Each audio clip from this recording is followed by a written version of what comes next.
आज हम लोग कॉमन नाउन का नेक्स्ट पार्ट करने वाले हैं और इसमें हम लोग देखने वाले हैं कुछ ऐसे वर्ब्स को जो वर्ब्स के साथ साथ वो नाउन भी बन सकते हैं। जैसे यहाँ पे लुक लिखा हुआ है तो लुक मीन्स होता है देखना, और इसमें एस जोड़ दें तो ये हो गया लुक्स, यानी ये सिंगुलर फॉर्म में हो गया। ये फर्स्ट फॉर्म होता है प्लूरल फॉर्म में, और उसमें एस या ई एस जोड़ देने पर वो सिंगुलर में कन्वर्ट हो जाता है। तो ये लुक्स को यहाँ पे 2 सेंटेंस में लिखा गया है। फर्स्ट सेंटेंस में लिखा हुआ है सी लुक्स ब्यूटीफुल, तो यहाँ पे सी लुक्स ब्यूटीफुल का अर्थ हो गया वह सुंदर दिखती है। तो सब्जेक्ट वर्ब एग्रीमेंट के तहत भी हम लोग का सही है। देखिए ये हम लोग का सिंगुलर है तो वर्ब भी सिंगुलर है, क्योंकि इसमें एस जुड़ा हुआ है तो ये सिंगुलर फॉर्म में हो गया। तो सब्जेक्ट वर्ब एग्रीमेंट भी यहाँ पे सही है। तो इस जगह पे लुक्स हम लोग का क्या है, ये वर्ब का काम कर रहे हैं, मेन वर्ब का काम कर रहे हैं। ये सब्जेक्ट के तुरंत बाद लिखा हुआ है, ये हम लोग का मेन वर्ब का काम कर रहे हैं। लेकिन दूसरा सेंटेंस में देखा जाए तो यहाँ पे लिखा हुआ है योर लुक्स आर इंप्रेसिव, यानी आपका जो लुक्स है वो आकर्षक है। तो यहाँ जो लुक्स है, क्या हम लोग का ये इस जगह पे क्या मैन वर्ब का काम कर रहे हैं? नहीं, ये लुक्स जो है मैन वर्ब का काम नहीं कर रहे हैं। ये हम लोग कैसे पता चला? तो देखिए यहाँ पे योर लिखा हुआ है, तो योर जो है ये हम लोग का इसको कहा जाता है पॉजेसिव एडजेक्टिव। तो योर हमेशा जो है एक नाउन के लिए ही आता है। योर अकेले हम लोग नहीं लिख सकते हैं, इसके तुरंत बाद एक नाउन को ही लिखा जाता है। तो इसका मतलब योर इस नाउन के लिए आए हैं, लुक्स के लिए आए हैं। तो इसका मतलब यहाँ पे लुक्स का मतलब दिखावट हो गया। इसका मतलब आपका जो दिखावट है वो किस तरह का है? इंप्रेसिव है, आकर्षक है। तो यहाँ जो लुक्स है ये मेन वर्ब का काम नहीं कर रहे हैं, यानी वर्ब का काम नहीं कर रहे हैं, बल्कि एक नाउन का काम कर रहे हैं। और वो भी किस तरह का नाउन है? इसको कहा जाएगा कॉमन नाउन। और लुक्स प्लूरल कॉमन नाउन है, तो उसके के अकॉर्डिंग हम लोग का वर्ब भी लिखा हुआ है। देखिए ये प्लूरल है तो प्लूरल हम लोग का आगे वर्ब भी लिखा हुआ है। सब्जेक्ट वर्ब एक हम लोग का एग्रीमेंट हम लोग का सही है। तो यहाँ पे हम लोग 2 सेंटेंस को देखें। फर्स्ट सेंटेंस में ये मैन वर्ब का काम कर रहे हैं और सेकंड सेंटेंस में ये हम लोग का नाउन का काम कर रहे हैं। तो इस तरह से हम लोग का जो वर्ब है, कुछ ऐसे वर्ब आगे भी देखने वाले हैं जो इसी तरह का कार्य करने वाले होंगे, है ना। जैसे इसके अलावा और भी कुछ एग्जाम्पल्स हैं। जैसे हम लोग यहाँ पे लिखेंगे जैसे डूइंग्स है ना, डूइंग्स। तो ये जो डूइंग्स है ये भी हम लोग का प्लूरल कॉमन नाउन का एग्जांपल है। इसके बाद आगे हो गया हम लोग का अर्निंग्स हो गए ना, अर्निंग्स हो गए, ये भी हम लोग का प्लूरल कॉमन नाउन है। उसी तरह से हम लोग का हो गए क्या, विनिंग्स है ना, विनिंग्स, ये भी हम लोग का प्लूरल कॉमन नाउन है। उसी तरह से हम लोग आगे लिख सकते हैं, है ना, स्टडीज है ना, स्टडीज, स्टडीज ये भी हम लोग का प्लूरल कॉमन नाउन है।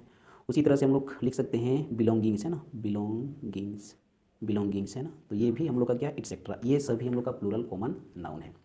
तो इसका अर्थ को थोड़ा समझते हैं। डूइंग्स का मतलब होते हैं उसके कार्य, है ना, बहुत सारे कार्य जो किया गया है जिसके द्वारा, वो सारे को हम लोग डूइंग्स कहेंगे। और अर्निंग्स का मतलब होता है, अर्न का मतलब होता है कमाना, है ना, तो जो कमाया गया है वो सभी को अर्निंग्स कहा जाएगा।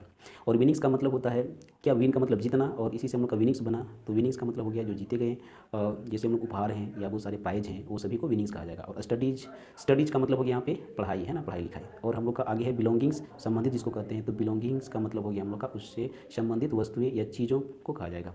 तो इस तरह से हम लोग देखें यहाँ जो है वर्ब से नाउन किस तरह से बनता है। तो कुछ प्लूरल कॉमन नाउन को हम लोग देखिए, यहाँ जितना हम लोग का लिखा हुआ है, जैसे लुक्स हो गया और यहाँ से लेकर के यहाँ तक, ये सभी हम लोग का जो है प्लूरल कॉमन नाउन है। तो इस तरह से अब हम लोग आगे देखने वाले हैं, कुछ एडजेक्टिव को देखने वाले हैं जो एडजेक्टिव से भी नाउन बन सकता है। तो आगे हम लोग चलिए समझते हैं। यहाँ पे कुछ एडजेक्टिव्स को देखने वाले हैं। जैसे यहाँ पे हो गया हम लोग का रिच, RICH। तो रिच का मतलब होता है अमीर, है ना, और ये हम लोग का क्या है, एडजेक्टिव है। ये क्या हम लोग का एडजेक्टिव है।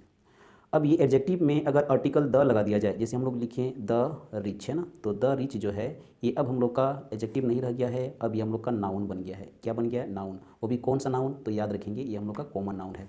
तो देखिए पीछे हम लोग देखें वर्ब से वर्ब से नाउन कैसे बनता है, उसी तरह से अभी हम लोग देख रहे हैं कि ये एडजेक्टिव से नाउन कैसे बनेगा। तो इस क्वालिटेटिव एडजेक्टिव इसको कहा जाता है। और क्वालिटेटिव एडजेक्टिव में अगर आर्टिकल द लगा दिया जाए तो वो एडजेक्टिव नहीं रह जाता है, बल्कि वो नाउन में कन्वर्ट हो जाता है।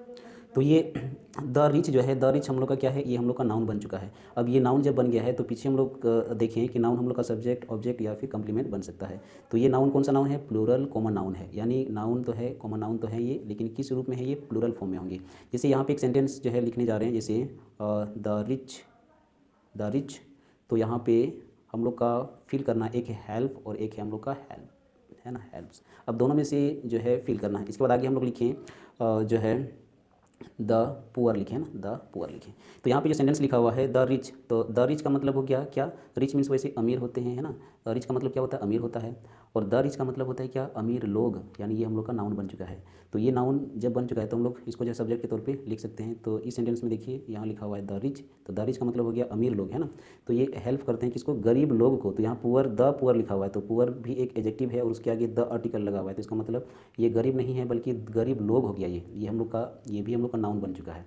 तो इसका मतलब ये प्लूरल कॉमन नाउन है, यानी सब्जेक्ट हम लोग का प्लूरल है, तो वर्ब भी आगे क्या होना चाहिए, प्लूरल होना चाहिए। तो वर्ब का फर्स्ट फॉर्म हेल्प है और ये हम लोग का प्लूरल फॉर्म में होते हैं, और उसमें एस जोड़ दें तो ये हम लोग का सिंगुलर में कन्वर्ट हो जाता है। तो सब्जेक्ट प्लूरल तो वर्ब भी प्लूरल होना चाहिए। तो इसके अकॉर्डिंग हम लोग का हेल्प सही होगा, दी रिच हेल्प दी पुअर। तो ये हम लोग का यह सेंटेंस सही होगा, है ना। दी रिच हेल्प दी पुअर, इसमें हेल्प्स नहीं होगा, है ना, क्योंकि ये हम लोग का प्लूरल फॉर्म में है, तो ये आगे वर्ब भी प्लूरल होना चाहिए। तो इस तरह से हम लोग देखें कि जब क्वालिटेटिव एडजेक्टिव में, ये हम लोग का क्वालिटेटिव एडजेक्टिव है और उसमें अगर द आर्टिकल लगा दिया जाए तो हम लोग का प्लूरल कॉमन नाउन बन जाएंगे। इसका मतलब एडजेक्टिव से हम लोग नाउन बना सकते हैं। तो उसी तरह से आगे बहुत सारे एग्जाम्पल को लिख सकते हैं। इससे हम लोग का हो गया द ऑनेस्ट, है ना, द ऑनेस्ट। तो ऑनेस्ट हम लोग का क्या है, क्वालिटेटिव एडजेक्टिव है, और इसके आगे अगर द लगा दें तो इसका मतलब हो गया क्या, ऑनेस्ट का मतलब तो ईमानदार होता है, लेकिन द लगा दिए तो इसका मतलब ईमानदार लोग हो गए। उसी तरह से और भी एग्जांपल ले सकते हैं। जैसे हम लोग का हो गया द ब्रेव, है ना, द ब्रेव। तो ब्रेव का मतलब होता है बहादुर, उसके आगे द लगा दिए तो बहादुर लोग हो गया। उसी तरह से आगे हम लोग लिख सकते हैं द डिसऑनेस्ट, द डिसऑनेस्ट, है ना, द डिसऑनेस्ट। डिसऑनेस्ट का मतलब होता है बेईमान, और द लग गया तो बेईमान लोग हो गए। उसी तरह से और भी आगे हम लोग लगा सकते हैं, क्या लगा सकते हैं, है ना, तो यहाँ पे टिमिड लिख सकते हैं। टिमिड, टिमिड का मतलब होता है क्या, डरपोक, और उसके आगे अगर द लगा दें तो डरपोक लोग। इस तरह से हम लोग जो है बहुत सारे नाउन को बना सकते हैं। यानी किस तरह से बनाएंगे, क्वालिटेटिव एडजेक्टिव में द लगा करके नाउन बना सकते हैं। और ये सभी नाउन जो है ये कॉमन नाउन है, और किस रूप में है, ये प्लूरल फॉर्म में है। तो ये याद रखेंगे, जब ये सब्जेक्ट बनेंगे तो आगे जो वर्ब आएगा वो भी हम लोग का प्लूरल होने वाले हैं। तो आज हम लोग जो है इस पार्ट को कवर किए। नेक्स्ट पार्ट में आगे भी और हम लोग सीखने वाले हैं, डिफरेंट टाइप के कॉमन नाउन को देखने वाले हैं। तो आज बस इतना ही। Thank you.